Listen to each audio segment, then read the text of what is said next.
Përshëndetje, kam menduar që këtë video ta nis me një histori të shkurtër personale që ka të bëjë me meditimin. Në fillimet e mia e kam patur vërtet shumë të vështirë të meditoj. Ekstremisht shumë të vështirë.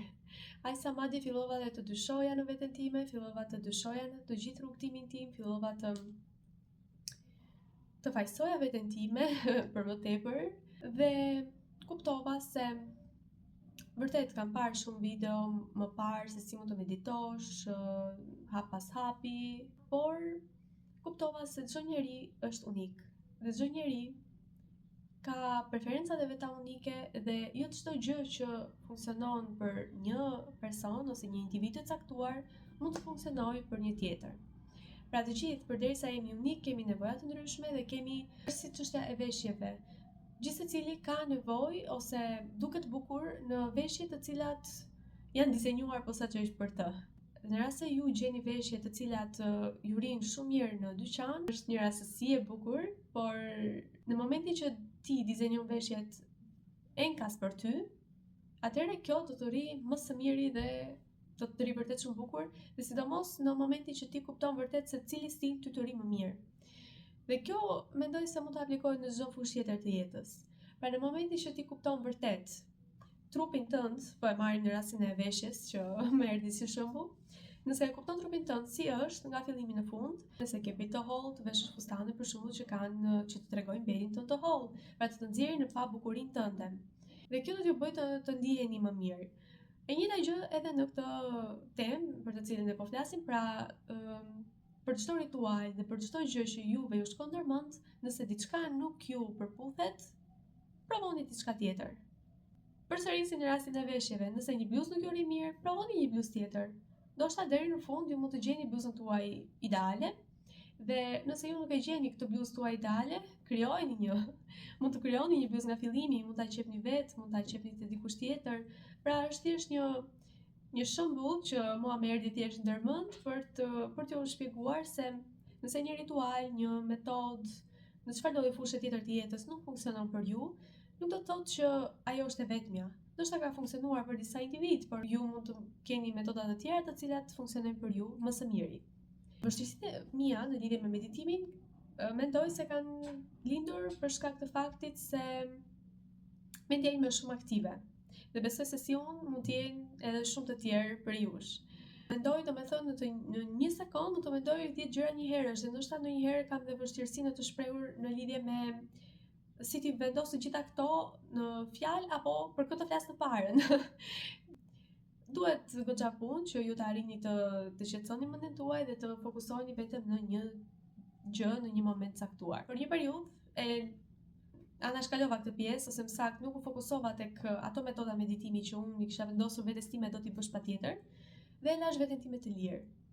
E lash të lirë duke qenë se po i ushtroja shumë presion vetes time në lidhje me faktin që pse nuk po e bëj siç duhet, çfarë ka tek unë që nuk funksionon, sepse metoda është shumë mirë, pse nuk po e bëj unë dot këtë.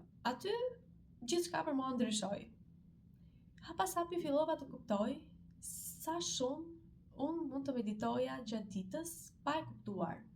Por kjo ndodhi pas një periudhe të caktuar kohe, kur unë vazhdova me jetën time dhe me rituale të tjera, dhe thjesht tash ndoshta mund t'i vi momenti që ta provoj përsëri. Aty kuptova se në fakt unë isha duke medituar gjithë kohën. Dhe meditim nuk do të thotë thjesht të rish ulur për një kohë të gjatë dhe të mos kesh asnjë mendim në mendjen tënde. Në fakt, tani po e vlerësoj vërtet shumë, ose më saktë gjatë rrugtimit e vlerësova vërtet shumë momentin që unë ulesha dhe jo që mendja ime nuk rinte dot bosh, por vazhdimisht më vinin mendime të ndryshme. Dhe jam shumë e lumtur që kjo ndodhi. Kam patur vërtet shumë nevojë për këtë. Kjo nuk do të thotë që unë nuk po meditoja. Në fakt, unë po bëja një pjesë shumë të rëndësishme që duhet bërë, që ndoshta disa individ mund të kenë frikë për ta bërë apo thjesht nuk gjejnë kohën për ta bërë. Pra unë u ula dhe thjesht po lejoja veten time që të përballej me këto mendime, të cilat unë ndoshta i kisha fshehur në mendjen time apo të cilat donin të çliroheshin nga unë, por thjesht donin vëmendjen time përpara se të largoheshin, si të më thonin, "Hey, unë jam këtu, po largohem, mirupafshim." Pra është e njëjta gjë. Dhe në këtë moment unë fillova që ti shikoj të gjitha një pas një dhe të them, cila më duhet, cila nuk më duhet kjo, dhe fillova që ndjesia ime të jetë më e fortë dhe të ndjeja kjo më bën të ndjem keq, nuk duhet ta mendoj më ose e mendova tani, por nuk besoj se do fokusohem më në të ardhmen te kjo, do fokusohem te kjo që më bën të ndjem më mirë. Dhe kështu me radhë, pra fillova që pak nga pak të përballem me këto mendime. Sado që në mendjen time unë po mendoja nuk jam duke medituar, kjo nuk po funksionon as pak. Mendja ime nuk mund të qëndrojë qetë për asnjë sekond. Por kuptova se mendja ime ka qenë aq e mbingarkuar sa që vërtet nuk mund të qëndronte qetë pa u çliruar një herë nga gjitha këto. Si mund të qëndrojë mendja bosh kur është plot? Pra kjo fazë ka qenë vërtet shumë e rëndësishme për mua. Në momentin që mendja ime filloi të krijonte më shumë hapësira boshe, jo vetëm që unë pata mundësinë që të kem edhe më shumë ide, më shumë inspirim, mendime më të bukura, por pata edhe momente gjatë ditës, të cilën unë nuk e planifikoja, pra nuk ulesha dhe thoya tani do meditoj, thjesht gjatë ditës momente kur unë isha vërtet bosh. Pra thjesht mendja ime shkonte bosh dhe unë isha duke medituar në vend, si të thuash, ose duke ecur, ose çfarëdo gjë që isha duke bërë në atë moment, dhe ndjeja që isha vërtet në një gjendje paqeje dhe meditimi. Ndoshta edhe me sy hapur, ndoshta edhe duke parë diçka që mund ta kem ngulitur syt dhe thjesht jam në një botë tjetër të qetë në mendjen time. Gjithashtu vura re disa metoda të tjera meditimi që mua më kanë ndihmuar shumë dhe që nuk i quaja si meditim, por më pas me kalimin e kohës kuptova se nuk kemi pse të kapemi pas termave çfarë duhet të jetë diçka ose kjo është e thënë të jetë kështu. Përse duhet të kapemi pas kornizave? Le të dalim pak përtej tyre. Për shembull, meditim unë mund të quaj edhe nëse ti fokusohesh vetëm në diçka, në një lloj ndjesie specifike që mund të jetë gëzimi, dhe thjesht ta ndjesh atë me gjithë qenien tënde, apo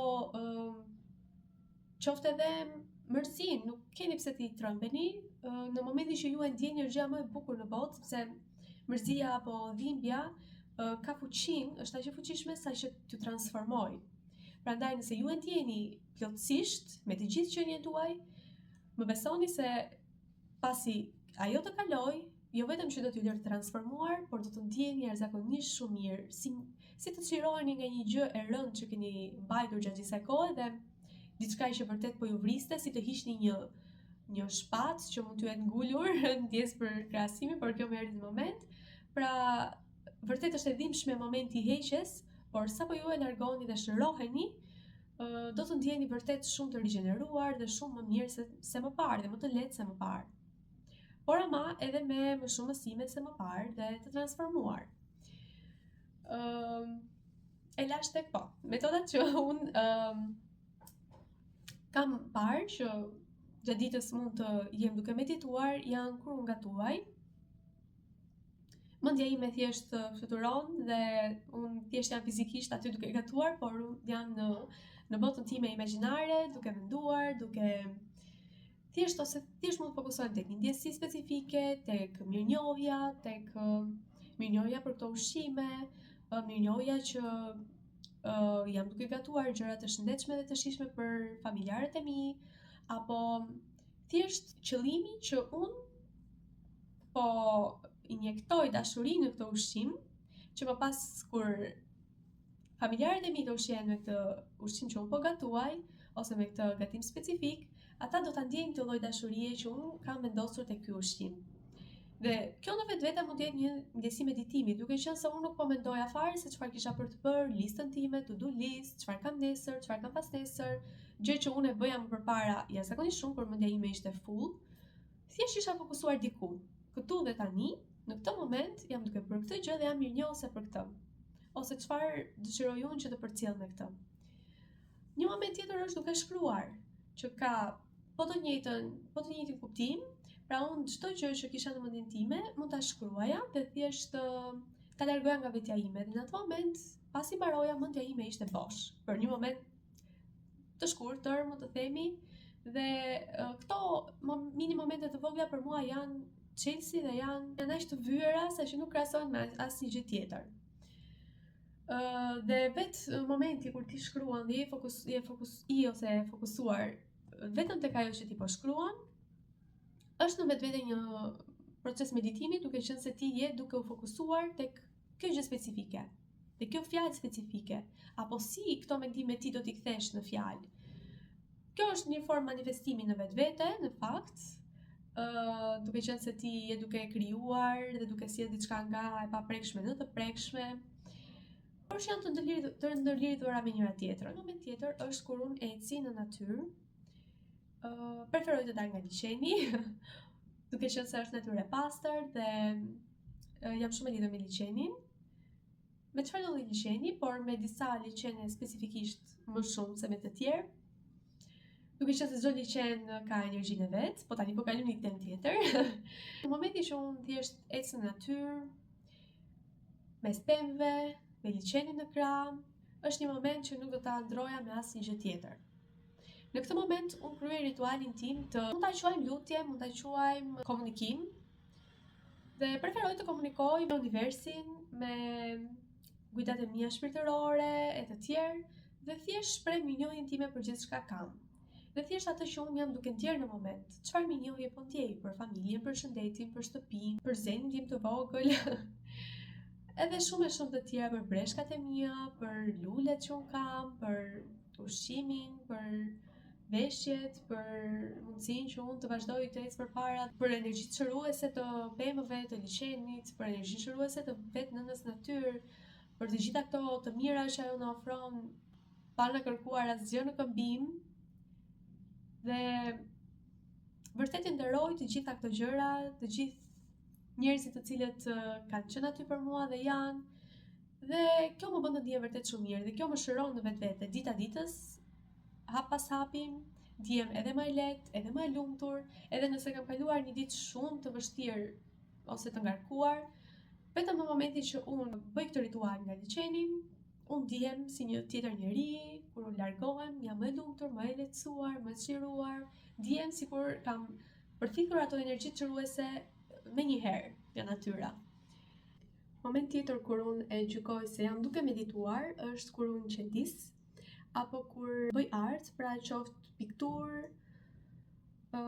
çfarë do lloj arti, por përgjithsisht qendisja për mua është diçka që më fut në një botë tjetër, në një realitet tjetër, unë thjesht e humbas mendjen time dhe nuk po mendoj më për asgjë, ose jam e fokusuar tek ajo që jam duke bërë hap pas hapi, dhe mendoj se është terapia më e mirë për mua, ka qenë dhe do të mbetet terapia më e mirë për mua, jo vetëm që më shëron, por edhe më lumturon, sidomos kur e shikoj diçka të përfunduar, sepse edhe kjo në vetvete është një proces manifestimi. Pra unë para se të qendis e shoh në mendjen time atë që dua të qendis, dhe më pas domethënë se po e nis që këtu. Në momentin që e di që një X veshje apo një X gjergjef apo diçka që mules, diçka që unë e di që e kam për ta qendisur, nuk është se e marr dhe e qendis në momentin që unë e vendos se do ta qendis. Jo, nuk ndodh kjo gjë me mua. Thjesht e lë diku, qoftë në sirtar dhe di që e kam aty, ose diku ku unë mund ta shoh. Dhe mund të kalojnë ditë, javë, muaj dhe unë nuk e prek me dorë, duke qenë se nuk po gjej inspirimin e dur për ta filluar. Në momentin që një vizion më jepet, apo një ide, apo çfarë do lloj një frymëzim, në atë moment unë e di që kjo është për X veshje ose X mules apo çfarë do lloj gjëje, e di që është për atë, e di eksaktësisht se ku do të vendoset dhe thjesht filloj dhe e punoj. Dhe ka raste që jam aq e futur në atë botë sa që mund ta mbaroj diçka brenda ditës për disa orë pa shkëputje. Okej, kjo nuk është e shëndetshme as pak, sepse më pas mund të filloj të më lëmin syt apo nuk e di, kam nevojë të hidratohem shumë. Gjithsesi, kjo ndodh kur unë futem vërtet shumë në atë botën e qendisjes, dhe zakonisht kur nuk kam njeri rreth e qark që mund të më shkëputësh, dhe unë thjesht e di që duhet të ngrihem të bëj diçka që të shkëputem pak. Jam kompletësisht në një botë tjetër dhe totalisht gjendje meditimi, totalisht një gjendje e bukur, shëruese, dhe që nuk mund ta krahasoja me asgjë tjetër. Pra nëse ju keni një art tuaj që e preferoni, një hobi, një talent, qoftë të bërit muzikë, të kënduarit, edhe kjo mund të jetë një formë shumë e bukur që t'ju fusë në një botë tjetër dhe t'ju shqetësoj, t'ju shëroj, apo t'ju ndihmoj që të largoheni nga përditshmëria dhe t'ju ndihmoj të ndjeni më mirë, më të qeshur, më të lehtësuar, pse jo, dhe më të shëruar. Kështu që ndiqni pasionet dhe talentet tuaja. Ka momente të tjera, ndoshta gjumi është njëra prej tyre, duke qenë se mendja vazhdon të punoj, por ka momente që mendja ime kur jam shumë e ngarkuar vazhdon të punoj vërtet shumë edhe në gjumë, por ka momente që thjesht jam në një qendje zen dhe gjatë gjumit kaloj një gjumë shumë paqësor, meditativ, sidomos duke qenë se unë para se të shtrem të flet dëgjoj muzikë shëruese, për të cilat do të bëj një video më vete për to, për të sqaruar. Por mund të kërkoni nëse dëshironi lehtësisht edhe në internet për të gjetur informacionet e tyre. Madje edhe për meditimin, ju mund të kërkoni dhe të shikoni video të tjera sqaruese, hap pas hapi. Unë jam duke ndarë thjesht perspektivën time, eksperiencën time, rrugtimin tim, dhe ndoshta mendoj se mund të ndihmoj dikë që si unë ka vështirësi në hapat e parë të meditimit, për të kaluar më pas tek një meditim kur ti ulesh dhe vërtet mendja jote është boshe, vërtet ti po kalon ato një orshin thjesht duke mos bërë asgjë. Dhe mos mendoni se është humbje kohe, as pak, nuk është humbje kohe, është shtim jete për ju. Mendoni që kjo orë e dedikuar është 10 vite ose më shumë një shtim jete për ju, duke qenë se do t'ju mbaj një energji paqeje, harmonie, balance, dhe do t'ju bëj edhe më të qartë pas saj se ku ju do të fokusoheni më shumë, çfarë është vërtet e rëndësishme për ju, apo mund të lindë një ide të reja për ju, duke qenë se mendja është edhe më e çliruar nga këto mendime që ju mund të keni patur më përpara, dhe gjithashtu ju mund të jeni edhe në një gjendje të manifestoni më lehtësisht, të jeni më të qartë në atë që doni, e të tjera si këto me radhë, të keni marrëdhënie më të shëndetshme, duke qenë se jeni më të qetë në veten tuaj dhe nuk keni atë tendencën që ngarkesën tuaj ta shkarkoni tek dikush tjetër, por atë ngarkesë ju e shkarkoni në këtë lloj mënyre dhe thjesht jeni më të lirë për të ofruar dashuri më pas tek të tjerët. Pra nuk është humbje kohe, as meditimi, as një kohë që ju mund të kaloni duke bërë art apo atë që ju dëshironi dhe preferoni. Dhe mos mendoni se nuk keni kohë, e thoja dhe unë këtë, nuk kam kohë, kam shumë gjëra për të bërë, kam këtë dhe filloj me listën time, mendja ime super aktive fillonte që thoshte ke këtë gjëra për të bërë, nuk mund ta bësh të gjën. Kjo duket si humbje kohe. Por jo. Ndonjëherë duhet ta sfidoni veten tuaj, nuk është humbje kohe. Kohë ka boll, ne e krijojmë kohën dhe vërtet e krijojmë kohën për diçka, dhe sidomos kur e do atë, e gjen kohën edhe full të jesh, dhe nëse nuk e do diçka, thjesht do gjesh justifikimin. Kështu që mendoj se kohë ka për të gjithë dhe nuk është një kohë e humbur, por një kohë e byer. Doja të dija shumë opinionin tuaj, nuk e dija i thash të gjitha për momentin, por këto më erdhën ndërmend, besoj se këto janë të rëndësishme për të përmendur. Doja të dija opinionin tuaj në lidhje me këtë temë dhe me historinë tuaj, nëse ju keni, në lidhje me meditimin, pra keni provuar të meditoni, ajo duket e vështirë ose jo, cilat janë metodat tuaja dhe ndoshta metodën tuaj unike, sepse metoda juaj mund të jetë e bukur dhe edhe unë mund ta provoj. Apo të ndani me metodat tuaja në komente, duke qenë se mund të ndihmoni dhe të tjerë, të cilët mund të jenë si ju. Shumë faleminderit, shihemi në videon tjetër.